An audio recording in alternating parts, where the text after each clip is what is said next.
Welcome to the Open Bedroom Podcast. I'm your host, Jennifer Kalo. Welcome to conversations about open relationships, online dating, and creating relationship dynamics that truly align for you. I was like, what? He goes, I have a girlfriend and I'm looking for a couple for my wife. My wife is looking to be with a couple and I know what she likes. So I'm out here kind of like, I'm looking for her and I'm here to do the connector thing. And what I love about this is it turned out great. We really like this couple and he's super cool and really fun and just has great energy. And we love that he's like the wingman for his wife. Welcome back to the Open Bedroom Podcast. I am your host, Jennifer Kalo. Welcome, beautiful humans. I love when I get to do a solo episode, and that's what you're getting from me today.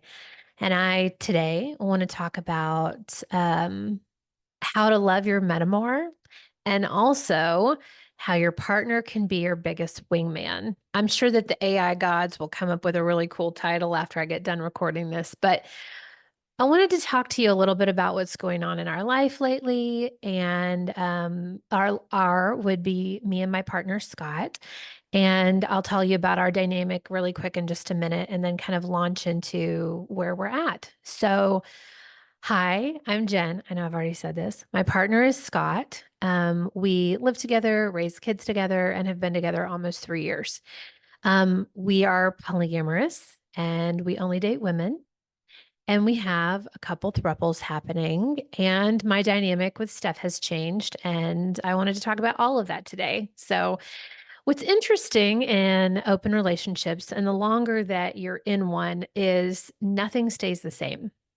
And what you think is exactly how you're going to be forever changes. I mean, just like being a human changes, just like being in a relationship with anyone changes. And I've had so many interesting I keep hearing the word fluidity in my head. Like my partnership with Scott has been a very fluid and ever evolving thing ever since we got together. We have, when we first met almost 3 years ago, I had just opened up my last marriage. I was beginning to see various humans. Scott was the second person I swiped right on Tinder. And the third man, I think, second or third man I slept with outside of my husband. So he definitely was there from the very beginning of my journey. And we dated for several months as I still dated other people because I got to this place where I was about to turn 40 and I realized I've only had sex with 2 men and I've only had sex really in 2 different positions for 20 years. Like I want more. I want more from my life. I want more from my sexuality. I want to discover what I like and what my body craves and I want to have really good fucking sex. And so after lots and lots of months working with a polyamorous coach, we opened up our marriage and then I found myself in this amazing, yummy world of 3+ hour sex dates and incredible men and a woman who I tried women for the first time. And eventually, Scott tried to break up with me as one of the men I was dating. And he was like, look, I'm feeling things and I don't just want to be another man in your Rolodex. And I'm going to go ahead and check out here and bail while you go on your adventures. Like, I'm feeling too much. And I said, I like you. Hold on. I didn't know this was an option. And at this point, I could tell that my own marriage probably wouldn't last. We had misalignment in what we were looking for. And so I said, I can commit to this with you. And so as I entered January, and my marriage kind of disintegrated and we both decided to move on. Scott and I only dated each other and we were monogamous for several months. So I'm talking here about how relationships change. About 6 months in of us being monogamous, I realized, okay, I'm ready to go try new things again. And part of our deal of me agreeing to be monogamous with him was him agreeing to go be curious with me and letting me try things and allowing me to spread my wings and to show up next to me as I do them. And so we've had lots of different configurations of what being in an open relationship looks like. We first started to try to date couples, and then we realized, well, that's weird because Scott didn't want me to be with men, and there was the husband, and I cared about the husband, and I might have had feelings for the husband, and it was just it was too weird. So we said, well, that's not our thing. Let's try something else. So we thought, well, let's be in a closed throuple. We tried that with a woman for a while. And then she decided, I actually want more. And I want different than what I'm getting from you two. I want to try something in addition to this. And so she started dating someone else, and that kind of fell apart because then we couldn't be monogamous with her, right? We couldn't be in a closed relationship with her. And so then we kind of set off on maybe a year or so, maybe a little more, of dating women in an open relationship space where they were open and dating people and we were open and dating people, and we might have been in a longer term throuple, but it wasn't closed again. A few months ago, Scott looked at our relationships with other people and our partnership together, and he said, Jen, I really want to be in a closed or somewhat closed throuple. I don't want to be with partners anymore that are seeing other people. It just doesn't feel good to me. And not just seeing other people, but constantly looking for other people. I want a feeling of closed. I want a feeling of safety to my nervous system. I want to feel that someone is really committed and interested in me. And so I said, cool, let's try that. So we tried that for several months, and um, got back on field and kind of opened up what we were looking for. And that's when our relationship has changed with Steph, who we've had multiple times now on this podcast. And we decided to change our dynamic with her. So I am now dating Steph solo. Scott has stepped out of our throuple, and Scott and I are dating a few women together. So there's a lot going on over here. And the reason for me wanting to talk about metamors, and if you don't know what a metamor is, it just means your partner's partner. So for us, it would be our girlfriend's husbands, or our husband, singular, right? They don't have more than one husband, or our girlfriend's partner. That is a metamor. And one of the things I also wanted to talk about within that space is allowing your partner to be your wingman and to help you find dates. So here's where I'm going to bring this all together for you. So Scott puts his intention out here of, Jen, Scott, want to be in a semi-closed throuple, knowing that I'm still dating Steph and Steph's still dating other people, but it's semi-closed for him, and that he's not dealing with, a girlfriend who's dating other people all the time. That's me, and I'm fine with it. So it's working for us. So we got back on the apps, and the first thing that we did, this is important because we're currently in cuffing season and entering into winter, or at least fall, where people are wanting to date and get snuggly, is the first thing that we did was we updated our dating profiles, and we got very clear with what our new intention was. And we said, hey, we're Jen and Scott. We've been life partners for 3 years. We are interested, or we're polyamorous, and we only date women. We are interested in finding a woman who would be interested in dating in a semi-closed relationship or a closed relationship. We're not looking for someone that's constantly dating. We're looking for someone that really wants to pour into us as a couple, and us pour into them, and really get to know you deeply. So if you're not into that, you're going to quickly swipe left on that profile. But let me tell you what happened. We got an amazing match right off the bat. Somehow someone from Springfield found our profile, and we instantly connected, her and I brought Scott into the conversation, and now we've been dating her for, I don't know, 2 months now. And then it happened again.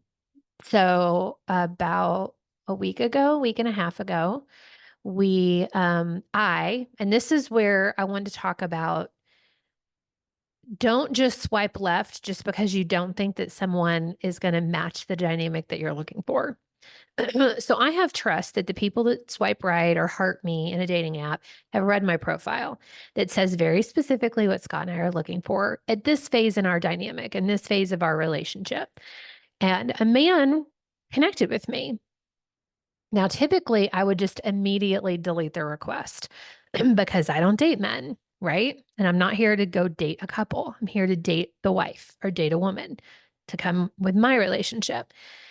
And but there was something about them. Like they're so cute and they look so happy together.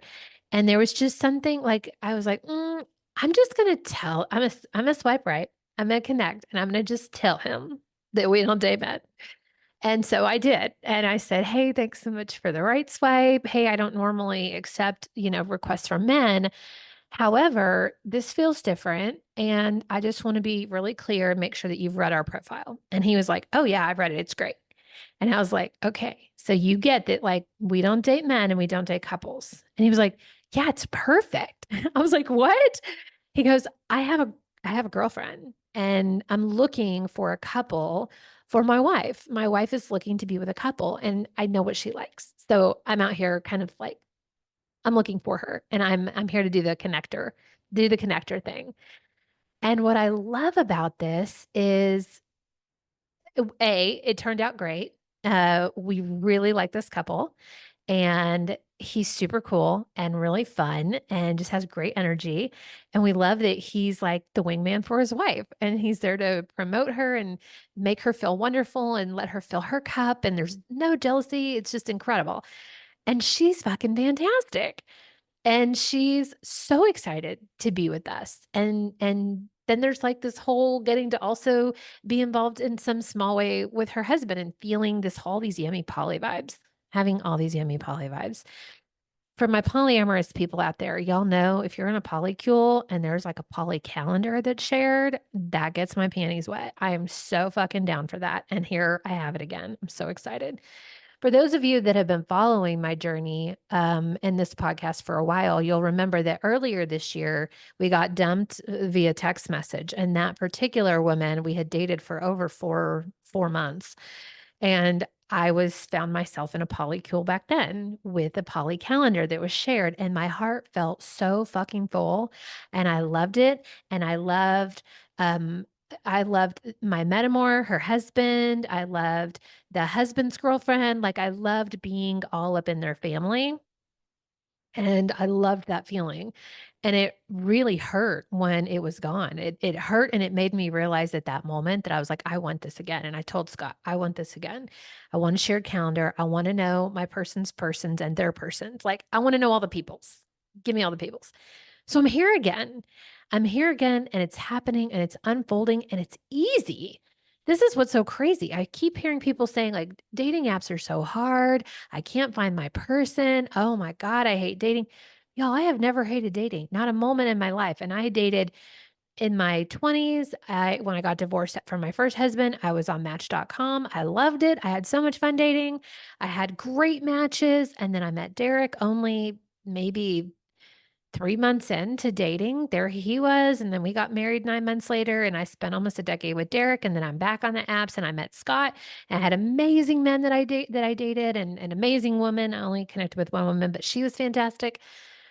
And now I what I like to say is I look at dating apps as a portal. It is this magical portal where when you get really freaking clear about what you want, really clear, it comes in and their story is the same. So this new woman that we're dating, if you're losing track, it's okay because I I'm not sure how I haven't lost track either.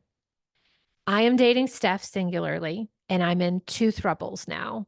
We have a woman from Springfield, and then we have a woman from Tulsa. So I'm like geographically just going to put pinpoints on the map so you can visualize. And I'm 2 hours away from each one of them. And so woman number two, we're just gonna count Steph and me being together as girlfriend and girlfriend, and I'm not gonna count her as part of the throuple anymore. So we have the two thruples. We have the first woman who we met first, and then second, we just started a relationship with her. And Actually, she's the one that encouraged this conversation here because her husband is the one that connected with me. Her husband is the wingman. Her husband is the one that's like, babe, I want your little heart so blissed out. I'm going to help you find what you're looking for. And I've got the shared polycule calendar with them, which is so freaking exciting. So we're all getting together this weekend with the husband's girlfriend. She'll be there. We'll be there. We're cooking out. We're grilling. We're going to fuck the wife's brains out, and then we're going to come home. And I'm like, this is my life. I don't know how this is possible. This is my life. So if you're frustrated right now because you're officially in an open relationship and you just can't find anybody, A, for the people out there that do have partners or do have spouses, I want to encourage maybe the spouse to act as the wing person. A lot of times this is the men, not the women, that have a hard time finding a date. And I find it so much easier as a woman to connect. Women don't feel threatened by another woman, and men feel a lot less threatened by another woman as well. And so sometimes the woman can help find a couple for the husband, or the woman can help find a girlfriend for the husband. And I know this sounds kind of gross, and I'm sorry, but it's really, really hard for men to get dates on dating apps. It just is. And I've seen that as well as a coach. It's this, are men cheating? If their wife isn't also on the app, why? Does she know? And so, women, we actually have this kind of special power where we can help our men uh find partners, find additional partners, and find additional dates. And if I needed to help Scott with that, I would, but I don't need to. He's like more than capable of finding women for us to date anyway. And we share the effort together. So we're both on Field. I think he's also on Tinder. I'm also on Bumble. I think he's also on Bumble. And excuse me, my nose is so itchy. It's the fall here, and like all my allergies are kicking up again. But we equally share in looking or in being open to and receptive. So within each of the apps, if either one of us gets a connection with someone, we kind of feel them out a little bit first. Like, hey, did you read our profile? Hi, do you understand that we date together? And that there's an opportunity for one-on-one dating, but not week one. Like, we want to get to know you and we want to feel established as a throuple. And then we can't wait to have our own one-on-ones with you. And then once that's established that it's a go and they're excited about both of us, then we bring the other person in, and then we start to have and develop that three-way conversation. We start to plan our first dinner or date or overnight together, and then we start to establish a relationship. And what we found, because I'm kind of talking about the last 3 years of being in this open relationship with Scott, we found that it doesn't always work. That especially when there's a new person coming into our relationship who's never been with a couple or who's never been with a woman, you're kind of rolling the dice that even after an amazing, mind-blowing night of sex, that she's still going to want to date the couple, that it's not going to feel completely overwhelming, or that she doesn't settle into, I think I just would rather have dick. I don't think I want to be with another woman. Even though Jen's hot, and even though the sex was great, and even though I liked playing with her parts, like there's so many layers to all of this. So, what I'm finding is when I'm in perfect alignment with what I'm looking for, and I can marry that with what Scott's looking for, and we're this unified couple, and we've updated all of our dating profiles on every platform that we're on that we could possibly get a date from, including FetLife, that says this is what we're here for. We are not here for anything but this. This is it. Then that's what you get. And yes, it's less right swipes. Yes, it's less being in alignment for more people, but that's okay because then the perfect people are coming in. So, as you're thinking about your partner, what are some ways that you can do to help them find their people? Can you be their wingman? As you think about your partner's partners, and your metamors, what are some ways that you can love on them? We are only at this point of this recording about 2 months away from November, from Thanksgiving. Is there a way that you can honor your metamors by inviting them to a big Thanksgiving dinner that you host? for your people and your people's people, and maybe even their kids? How can we create more family environment? How can we create that shared calendar? How can we create less jealousy and more love? And that is my update for you today. See you next time. Don't forget to stop, like, review, all the things. Super important to the algorithm, and it's important to other people that are like you that haven't found this podcast yet. I'm so grateful for you. Bye. Thank you for listening to the Open Bedroom Podcast. If you enjoyed today's episode, go ahead and give us a like and click subscribe below and stay up to date on all the new episodes that we release. If you have a topic that you'd really like more information on, leave us a comment below and we'll see what we can do. Feel free to share this podcast with all of your friends and especially your partners. This is a great way to open up some amazing conversations. We'll see you next week.